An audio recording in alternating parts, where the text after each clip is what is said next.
Good evening మిత్రులందరికీ నమస్కారం. నేను మిస్ సిఎస్. మీరు చూస్తున్నారు అంతర్నేత్ర యూట్యూబ్ ఛానల్.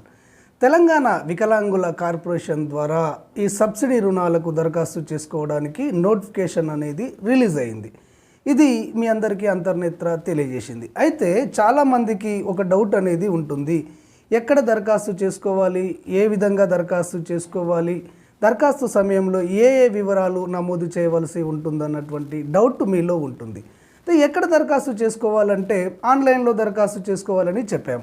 ఏ వెబ్సైట్లో దరఖాస్తు చేసుకోవాలి అంటే ఓబీఎంఎంఎస్ వెబ్సైట్లో దరఖాస్తు చేసుకోవాలని కూడా చెప్పాం.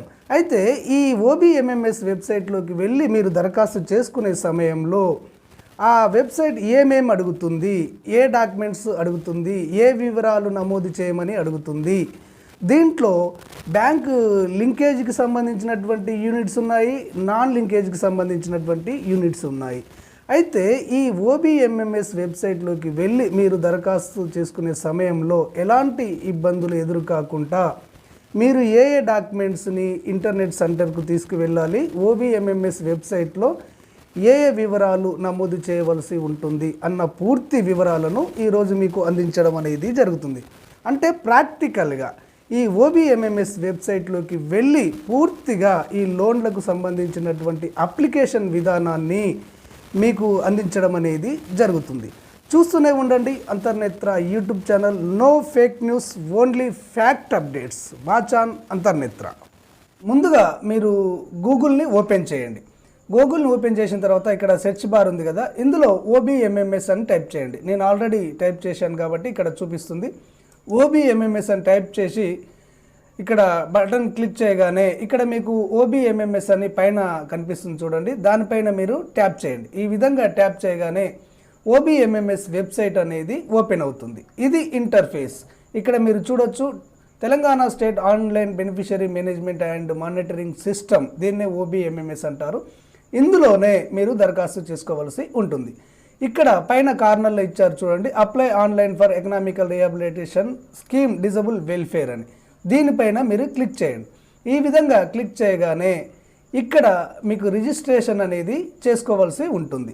ఇక్కడ ఈఆర్ఎస్ రిజిస్ట్రేషన్ క్లిక్ ఇయర్ అని ఉంది కదా, దీనిపైన మీరు క్లిక్ చేయండి. ఈ విధంగా క్లిక్ చేయగానే మీకు మరో ఇంటర్ఫేస్ అనేది రావడం జరుగుతుంది.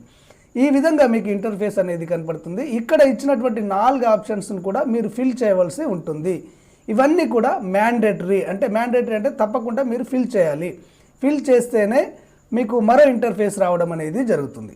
ఇక్కడ రెడ్ మార్క్ ఇచ్చారు చూడండి, ఇవన్నీ కూడా మ్యాండేటరీ అన్నట్టు. ముందుగా లబ్ధిదారుని రకము అంటే ఇక్కడ మీరు ఇండివిజువల్ని సెలెక్ట్ చేసుకోవాల్సి ఉంటుంది. మీరు ఒక్కరే లోన్ తీసుకోవాలనుకుంటున్నారు కాబట్టి ఇండివిజువల్ని సెలెక్ట్ చేసుకోండి. ఆ తర్వాత ఇక్కడ ఫైనాన్షియల్ అసిస్టెంట్, ఆర్థిక సాయానికి సంబంధించి అడుగుతున్నారు. ఇక్కడ బ్యాంక్ లింక్డ్ స్కీమ్స్ అనేవి ఉంటాయి. అంటే సబ్సిడీ గవర్నమెంట్ ఇస్తుంది, ఆ సబ్సిడీ పోను మిగిలిన రుణం అనేది బ్యాంక్ ఇస్తుంది. కాబట్టి ఈ 3 లక్షల వరకు రుణాలు ఉన్నాయి కదా, 1,00,000, 2,00,000, 3,00,000, వీటిని బ్యాంక్డ్ లింక్డ్ స్కీమ్స్ అంటారు. ఇక తర్వాత స్కీమ్స్ వితౌట్ బ్యాంక్డ్ లింక్స్ అంటే 50,000 వరకు ఫ్రీగా ఇస్తారు చూసినవా, వీటిని బ్యాంక్తో సంబంధం అనేది వీటికి ఉండదు. దీన్ని వితౌట్ బ్యాంక్డ్ లింక్ స్కీమ్స్ అంటారు. ఈ రెండిట్లో ఏదైనా మీరు సెలెక్ట్ చేసుకోండి. నేను బ్యాంక్ లింక్డ్ స్కీమ్ని సెలెక్ట్ చేస్తాను. 3 లక్షల వరకు తీసుకుంటే సబ్సిడీ ఉంటుంది కాబట్టి దీనిపైన క్లిక్ చేస్తాను. మీరు సరే మీ ఇష్టం వచ్చింది మీరు సెలెక్ట్ చేసుకోండి. ఈ విధంగా బ్యాంక్ లింక్డ్ స్కీమ్ పైన ట్యాప్ చేయగానే ఇక్కడ సెక్టార్ రకం అనేది వస్తుంది. అంటే ఏ సెక్టార్లో మీరు ఈ లోన్ తీసుకోదలుచుకున్నారు అనేది ఇక్కడ ఇస్తుంది. ఆగ్రో బేస్డ్ యూనిట్స్ ఉన్నాయి, ఎనిమల్ హస్బెండరీ యూనిట్స్ ఉన్నాయి, ఈ విధంగా ఉన్నాయి.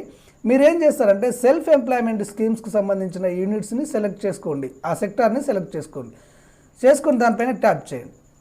ట్యాప్ చేసిన తర్వాత స్కీమ్ రకం అనేది ఉంటుంది. స్కీమ్ రకం అంటే యూనిట్ రకము, ఏ యూనిట్ను మీరు నెలకొల్పాలనుకుంటున్నారు అన్న యూనిట్స్ వివరాలు కూడా ఇక్కడ టోటల్గా ఇవ్వడం అనేది జరిగింది.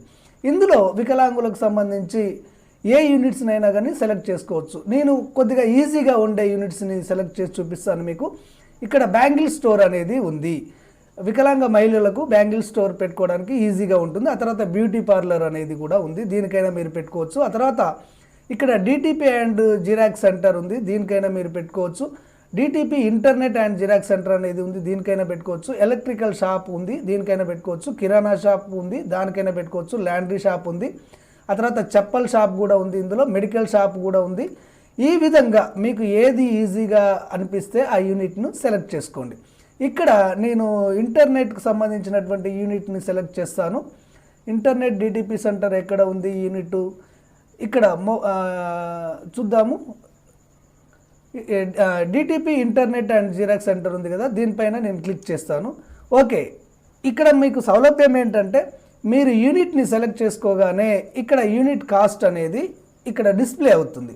ఈ యూనిట్కు కనిష్ట విలువ 3 లక్షలు, గరిష్ట విలువ కూడా 3 లక్షలు. ఈ విధంగా మీరు యూనిట్స్ని సెలెక్ట్ చేసుకోగానే యూనిట్ కాస్ట్ కూడా ఇక్కడ డిస్ప్లే అవుతుంది.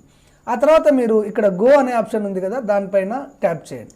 ఈ విధంగా ట్యాప్ చేయగానే మీకు ఇక్కడ మరో ఇంటర్ఫేస్ అనేది రావడం జరుగుతుంది.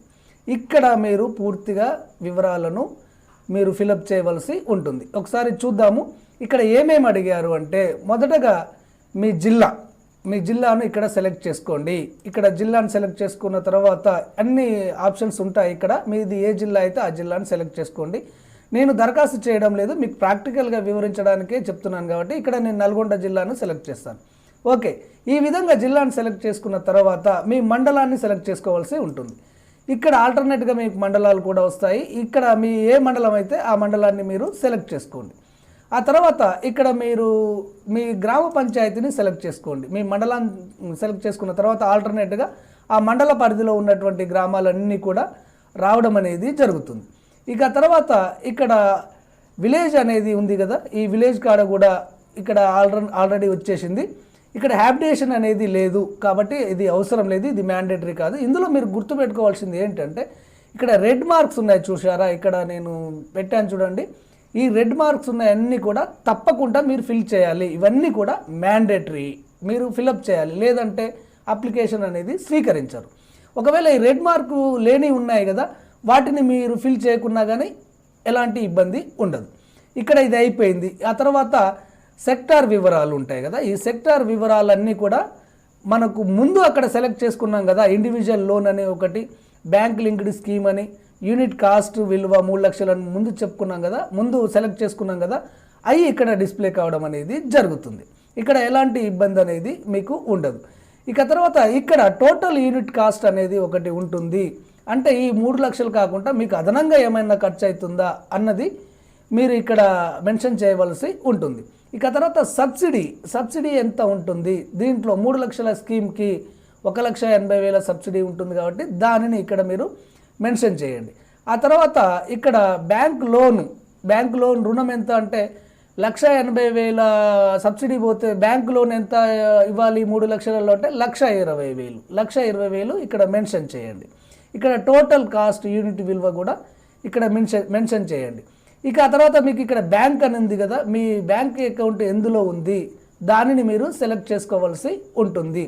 ఏపీ గ్రామీణ బ్యాంకా లేకపోతే స్టేట్ బ్యాంక్ ఆఫ్ ఇండియానా, ఈ రెండే ఇచ్చాడు. ఈ రెండిట్లో ఏదో ఒకటి మీరు సెలెక్ట్ చేసుకోవాల్సి ఉంటుంది. నేను స్టేట్ బ్యాంక్ ఆఫ్ ఇండియాని సెలెక్ట్ చేస్తాను. ఓకే, ఇక తర్వాత ఇక్కడ బ్రాంచ్, ఈ బ్రాంచ్ ఎక్కడ ఉంది మీకు అంటే ఆల్టర్నేట్గా మీ అకౌంట్ కలిగిన బ్రాంచ్ కూడా అది డిస్ప్లే చేస్తుంది. ఈ విధంగా ఇక్కడ ఆల్టర్నేట్గా వస్తుంది, దానిపైన మీరు క్లిక్ చేయండి. ఇక ఐఎఫ్ఎస్సి కోడ్ అనేది కూడా ఆల్టర్నేట్గా అదే డిస్ప్లే అవుతుంది, అదే స్వీకరిస్తుంది కాబట్టి ఎలాంటి ఇబ్బంది అనేది మీకు ఉండదు. ఇది అయిపోయింది. ఆ తర్వాత బెనిఫిషరీ డీటెయిల్స్, లబ్ధిదారుని వివరాలు ఉన్నాయి కదా, ఇక్కడ కేర్ఫుల్గా చూడండి. ఇక్కడ సదరం సర్టిఫికేట్ నెంబర్, మీ సదరం సర్టిఫికేట్ నెంబర్ను తప్పకుండా ఇక్కడ మెన్షన్ చేయవలసి ఉంటుంది. ఆ తర్వాత ఇక్కడ నేమ్ యాజ్ పర్ సదరం సర్టిఫికేట్లో మీ పేరు ఏ విధంగా ఉందో అదే విధంగా ఇక్కడ టైప్ చేయండి. ఆ తర్వాత డిజబిలిటీ రకము అంటే మీరు ఏ రకమైనటువంటి వికలాంగులు, ఇక్కడ మీరు క్లిక్ చేయగానే ఇక్కడ మీరు ఫిజికలీ హ్యాండిక్యాప్డ్ అయితే అంటే శారీరక వికలాంగులు అయితే ఫిజికల్ హ్యాండిక్యాప్ను సెలెక్ట్ చేసుకోండి. మీరు అందులో అయితే విజువల్ని సెలెక్ట్ చేసుకోండి, మెంటల్ అయితే మెంటల్ హ్యాండిక్యాప్ని సెలెక్ట్ చేసుకోండి, ఇయరింగ్ ఇంపైర్డ్ అయితే ఇయరింగ్ ఇంపైర్డ్ని సెలెక్ట్ చేసుకోండి. ఇక్కడ ఫిజికల్ డిజబిలిటీని అంటే శారీరక వికలాంగులు ఫిజికల్ డిజబిలిటీని సెలెక్ట్ చేసుకోండి. నేను ఫిజికల్ డిజబిలిటీని సెలెక్ట్ చేశాను. ఓకే, ఇక్కడ సెలెక్ట్ అయిపోయింది. ఇక తర్వాత వైకల్య శాతం ఎంత ఉండాలి అంటే మీకు 90% ఉందా 80% ఉందా అనేది కూడా మీరు మెన్షన్ చేయండి. ఆ తర్వాత వైకల్య ఉపరకము అంటే మీరు ఈ శారీరక వికలత్వంలో దేనిని కలిగి ఉన్నారు? ఆర్థోపెడికలీ హ్యాండిక్యాప్డా, లేకపోతే మస్క్యులర్ డిస్ట్రోఫీ ఉందా, లెప్రసీ క్యూరుడా, డ్వార్ఫిజమా, సెరెబ్రల్ పాలిసీనా, యాసిడ్ అటాక్ విక్టమ్సా? ఏదైతే అది మీరు సెలెక్ట్ చేసుకోండి. ఇక్కడ ఆర్థోపెడికలీ హ్యాండిక్యాప్ని నేను సెలెక్ట్ చేస్తున్నాను. ఓకే, ఇక తర్వాత ఇక్కడ వైకల్య కారణం అంటే దేనివల్ల మీకు ఈ వైకల్యం ఏర్పడ్డది? పోలియో వల్ల ఏర్పడ్డదా, యాక్సిడెంట్ వల్ల ఏర్పడ్డదా? దీన్ని మీరు మెన్షన్ చేయండి. ఇక తర్వాత ఇక్కడ మీరు గ్రామీణ ప్రాంత వ్యక్తి లేకపోతే అర్బన్ ప్రాంత వ్యక్తి, ఏదైతే అది మీరు పట్టణాల్లో నివసిస్తే ఇక్కడ అర్బన్ పైన టిక్ చేయండి, లేదా మీరు గ్రామీణ ప్రాంతాల్లో నివసిస్తున్నట్లయితే ఇక్కడ రూరల్ పైన టిక్ చేయండి. ఇది గుర్తుపెట్టుకోండి. ఆ తర్వాత జెండర్, మీరు పురుషుల మహిళల ఏదైతే దానిపైన క్లిక్ చేయండి. ఈ విధంగా నేను పురుషుని కాబట్టి పురుషుని పైన క్లిక్ చేస్తున్నాను.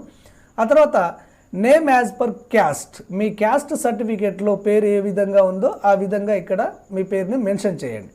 ఇక తర్వాత ఇక్కడ క్యాస్ట్ సర్టిఫికేట్, ఇది మస్ట్ అండ్ షుడ్. ఇది మీ క్యాస్ట్ సర్టిఫికేట్ యొక్క నెంబర్ ఉంటుంది కదా, ఆ నెంబర్ని ఇక్కడ మీరు మెన్షన్ చేయవలసి ఉంటుంది. ఇక ఆ తర్వాత నేమ్ యాజ్ పర్ క్యాస్ట్, మీ క్యాస్ట్లో ఏ విధంగా మీ పేరు ఉందో ఆ విధంగా మీరు ఇక్కడ మెన్షన్ చేయండి. ఆ తర్వాత సబ్ క్యాస్ట్, అంటే మీరు బీసీలలో మీ క్యాస్ట్ సబ్ క్యాస్ట్ ఏందనేది కూడా ఇక్కడ మీరు మెన్షన్ చేయండి. ఆ తర్వాత మీ సేవ ఇన్కమ్ సర్టిఫికేట్, ఇది మ్యాండేటరీ కాదు, ఒకవేళ మీ దగ్గర ఉంటే వేయండి, లేకపోతే లేదు. ఆ తర్వాత ఆదాయ ధృవీకరణ పత్రం ప్రకారము క్యాండిడేట్ పేరు, దరఖాస్తుదారుని పేరు, ఇది కూడా మ్యాండేటరీ కాదు, ఇది మీ ఇష్టం ఉంటే వేయచ్చు, లేకపోతే లేదు.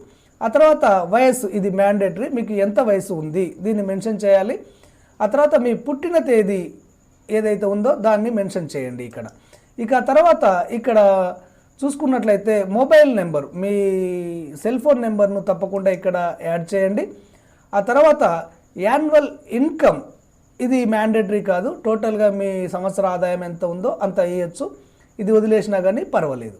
ఇక తర్వాత కిందికి వచ్చినట్లయితే name as per Aadhaar card, మీ ఆధార్ కార్డులో నెంబర్ మీ పేరు ఏ విధంగా ఉందో ఆ విధంగా మీరు మీ పేరుని ఇక్కడ మెన్షన్ చేయండి. ఆ తర్వాత ఇక్కడ ఆల్టర్నేట్ మొబైల్ నెంబర్ ఉంది, అంటే మీరు ఇచ్చిన మొబైల్ నెంబర్ పనిచేయకుంటే మరో మొబైల్ నెంబరు ఇక్కడ మెన్షన్ చేయండి, ఇంకోటి ఇవ్వండి. ఆ తర్వాత ఆధార్ నెంబర్, తప్పకుండా ఇది మ్యాండేటరీ, ఆధార్ నెంబర్ని కూడా ఇక్కడ మెన్షన్ చేయండి. ఆ తర్వాత ఇక్కడ ఫుడ్ సెక్యూరిటీ కార్డ్, ఆహార భద్రత కార్డు నెంబర్ ఇక్కడ వేయండి, ఇది మ్యాండేటరీ కాదు, మీ దగ్గర ఉంటే వేయండి. ఈ విధంగా టోటల్గా ఫిలప్ చేసిన తర్వాత ఇక్కడ చిరునామా అడుగుతుంది, అడ్రస్ వివరాలు, క్యాండిడేట్ అడ్రస్ వివరాలు అడుగుతుంది, డోర్ నెంబర్తో సహా ఇక్కడ మీ ఇంటి నెంబర్ని మెన్షన్ చేయండి. ఇక్కడ ఈ బాక్స్లో మీ అడ్రస్ను మెన్షన్ చేయండి. తప్పకుండా ఆల్టర్నేట్గా ఇవన్నీ వివరాలు మీరు పూర్తి చేసిన తర్వాత దీనిపైన క్లిక్ చేయగానే మీ అడ్రస్ అనేది కూడా అదే స్వీకరిస్తుంది. అది కరెక్ట్ అయితే దానినే మీరు మెన్షన్ చేస్తూ దరఖాస్తు చేసుకోండి. చివరిగా ఇక్కడ డిక్లరేషన్ కూడా ఇవ్వవలసి ఉంటుంది. ఈ డిక్లరేషన్ ఇక్కడ ఇవన్నీ నేను ఇచ్చిన సమాచారం అంతా కూడా కరెక్టే, ఇందులో ఎలాంటి అబద్ధము లేదు అని ఇక్కడ తెలియజేస్తూ డిక్లరేషన్ ఇవ్వాల్సి ఉంటుంది. ఇక్కడ ఒకటి బాక్స్ కనిపిస్తుంది కదా, ఆ బాక్స్ పైన టిక్ చేయండి, రైట్ టిక్ వస్తుంది. రైట్ టిక్ రాగానే కింద మీకు ఇక్కడ ప్రివ్యూ అనేది కనపడుతుంది, దానిపైన క్లిక్ చేయగానే మీ యొక్క ఈ సబ్సిడీ రుణాలకు సంబంధించినటువంటి రిజిస్ట్రేషన్ అనేది, అప్లికేషన్ అనేది పూర్తవుతుంది. ఈ విధంగా మీరు ఈ OBMMS వెబ్సైట్లోకి వెళ్ళి ఈ సబ్సిడీ రుణాల కోసము మీరు దరఖాస్తు చేసుకోండి. ఇది ఫ్రెండ్స్ వికలాంగుల సబ్సిడీ రుణాలకు సంబంధించినటువంటి అప్లికేషన్ విధానము. దీనిని మీరు ఫాలో కండి. మీరు ఫాలో అయ్యి మీరు ఇక్కడ మీకు ఒక సూచన చేస్తున్నాను, మీరు సెల్ఫ్గా సెల్ ఫోన్లో కానివ్వండి, నెట్లో మీ కంప్యూటర్లో కానివ్వండి దరఖాస్తు చేయకండి. మీరు తప్పకుండా నెట్ సెంటర్కు వెళ్ళి మీరు దరఖాస్తు చేసుకోండి. ఎందుకంటే సెల్ ఫోన్లో మీ కంప్యూటర్లో దరఖాస్తు చేసుకునే సమయంలో ఈ డాక్యుమెంటేషన్కు సంబంధించినటువంటి ఇమేజెస్ ఏవైతే ఉంటాయో అవి అప్లోడ్ కావడానికి కొద్దిగా ఇబ్బంది అవుతుంది. కాబట్టి మీరు తప్పకుండా ఇంటర్నెట్ సెంటర్కు వెళ్ళే ఇప్పుడు మనం చెప్పుకున్నటువంటి వెబ్సైట్లో మీరు దరఖాస్తు చేసుకోండి. ఈ వీడియో మీకు నచ్చినట్లయితే అంతర్నేత్ర ఛానల్ను సబ్స్క్రైబ్ చేయగలరు. ధన్యవాదాలు.